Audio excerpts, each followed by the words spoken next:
এক ব্যক্তি নবীজির কাছে এসে যখন বলছি ইয়া রাসূলুল্লাহ ইন্নী ক্বাদ জানাইতু, আমি জিনা করেছি, ফাআকিম আলাইয়া, আমার উপরে শরীয়তের বিধান কার্যকর করে। নবীজি চোখ বড় হয়ে গেছে, তিনবার নবী জিজ্ঞাসা করছে আবিকা জুনুন, আরে তুমি কি পাগল? জুনুন মানে কি? তুমি পাগল? তুমি কি বললা এটা? ইন্না লিল্লাহি ওই কি কয়? মুসলমান এটা কি বলে? মুসলমান এটা কেমনে বলে?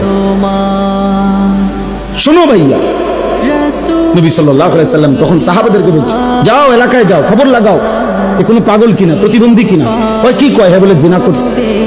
সাহাবীরা খবর নিয়ে আসা বলছে ইয়া রাসূলুল্লাহ, না সে পাগল না, সে সত্যিকার অর্থেই জিনা করেছে। আল্লাহ নবী সাল্লাল্লাহু আলাইহি সাল্লাম তাহলে যাও তাকে পাথর মেরে মারো, এবং পাথর মারছে। তিনি রাহমাতুল লিল আলামিন। নবী কি কথা বুঝেন? তিনি রাহমাতুল লিল আলামিন।